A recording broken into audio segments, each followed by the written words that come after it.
Hi, my name is Mike Della, and we're going to talk about Chem 2 problems, mainly how to solve equilibrium problems using an ice table for gases. There are typical types of problems. We're going to talk about two typical types. One is when they give you the initial conditions. Sometimes they use the word charged instead of initial conditions, and they want you to find the equilibrium concentration of the constituents in a 1-liter container.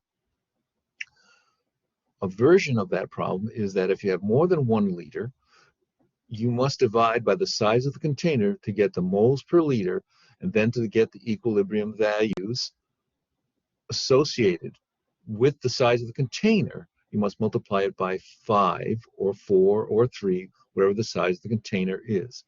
In addition, the same type of problem, after you get the equilibrium values, you may have to ask to find the K equilibrium. I'm assuming that you've already know how to do K equilibrium, but I'll review that for you shortly. And the second type of problem is that if they give you the equilibrium conditions of certain compounds to find the K equilibrium. Sometimes you can do that straightforward. Other times you sometimes have to use quadratic equations. So let's now get into the next phase, which is how do we do this? Well, the first thing we must do is set up an ice table. Before we can set up the ice table, we must ensure that we have a balanced equation. Everybody knows how to balance equations. And again, we identify the products and reactions at equilibrium. Remember, the products are on the right side of the equation and the reactants are on the left. Both have to be moles per liter. Okay, now a reactant is always raised to the power associated with the coefficient of the compound. An example, if you have 2NO is equal to NO squared if it were on the right or left side. Now, if the reactants are in a 4-liter container, then all the information is divided by 4 as we have to normalize it. Then, once we have that, if they ask for the final selected concentration of equilibrium, you have to multiply the thing by 4. Again, key words, if the question specifies all the remaining material will be in a 4-liter container. Now, we have to set up an ice table, and I'm going to go through this with you. But I stands for the initial concentration. And again, typically in the initial stage, there will be reactants while products will be at 0 concentration as the reaction has not started. Change, which is C, is once the reaction has initiated, the products will gain linearly related to the coefficient associated with the balanced equation. And E, at equilibrium, there will be a vertical summary of I plus C equals E. Sometimes you're going to be gaining material if you're products. If you're on the reactant side, you'll be losing material. Now, this sounds pretty complicated, but much simpler when we go through a problem. So let's go through a problem, and I'll show you how it works.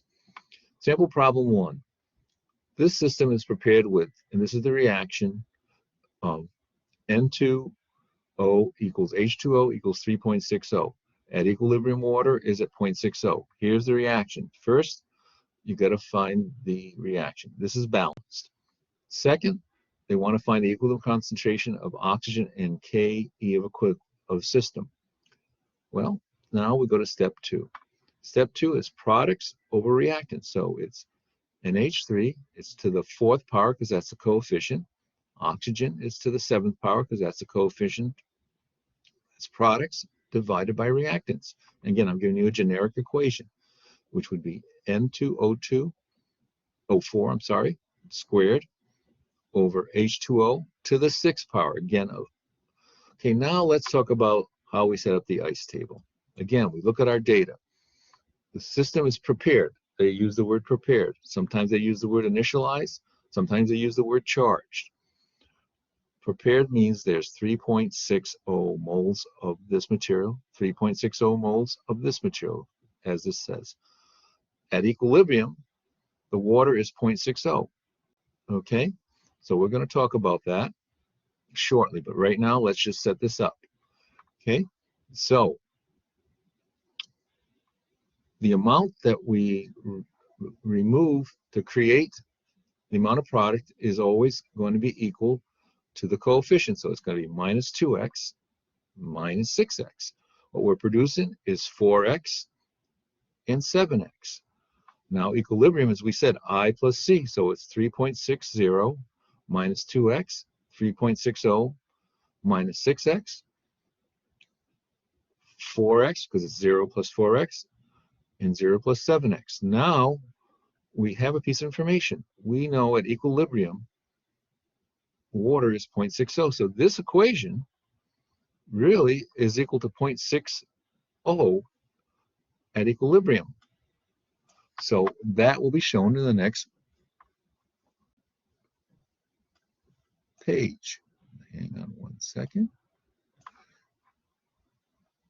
And there we are. Okay, so we solve for x.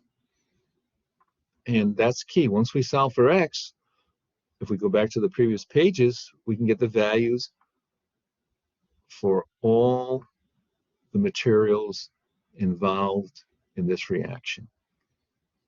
Okay, now if they ask you for what K equilibrium is, again, it's products or reactants. So it's NH3 to the 4th, O2 to the 7th, but again, the specific values now, N2O4 squared and H2O to the 6th. Again, just refreshing us. This is inconsistent with these values. Now let's go to another problem.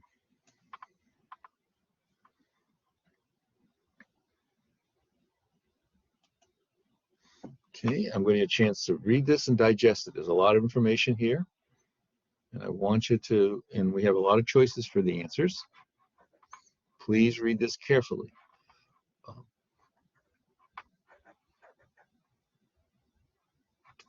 And the key phrase here is the system was charged with 2.5 moles of hydrogen and 2.5 moles of iodine in a 5-liter vessel. So we are going to be forced to normalize. So the first step, and these are all the possible answers, what they want to know is how many moles of H2 should be at the container at that time. Keyword, the container at that time means the 5-liter container, not the one. Okay, so the first thing we have to do is convert everything into moles per liter.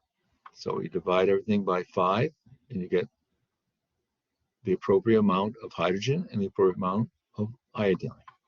Now we go to the next step, is to write up the ice table. Well, the ice table is required, to write up the ice table, we're going to make sure it's balanced. And these are all gases, that's why we have the word G.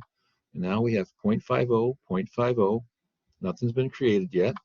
Now we have minus x, 2x, and then we add 0.50 minus x, 0.50 minus x, and this is all at equilibrium. This is the key point.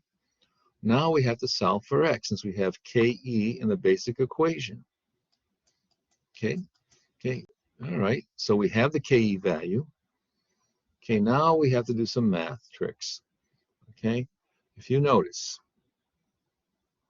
if we take the square root of both sides, we will get the following equation.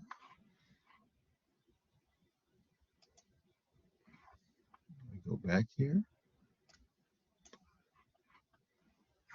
We get the square root of this number, and we get this, and then we solve for x.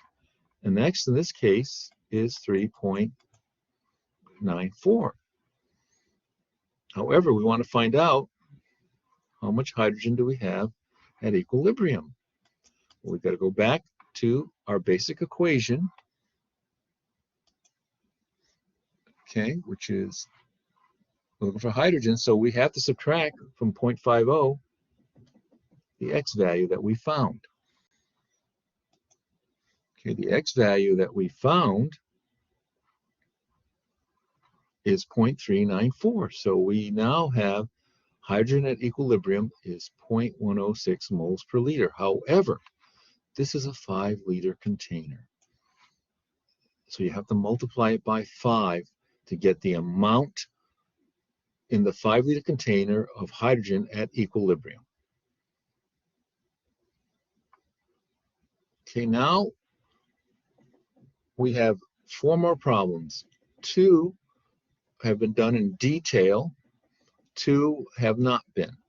I'm going to go through them very briefly, the 2 that are in detail, because I'd like you to see if you can follow the work.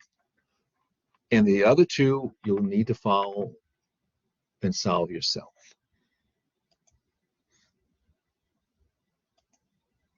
Okay, this first one is taken out of the OpenStack book. So you literally can go to the OpenStack book and follow it step by step. Okay. The biggest challenge with this one is very small numbers. So again, you need to follow this. And then once you get the final values, you plug it in to get your, they call it KC or KE, okay? Again, this is from the OpenStack. The next problem is from one of our instructors. And the main interest in this one is this ends up being a quadratic. So if you're rusty on your quadratics, you just need to remember the solution for a quadratic. And once you solve for that, you get the associated values. Now, the final 2 problems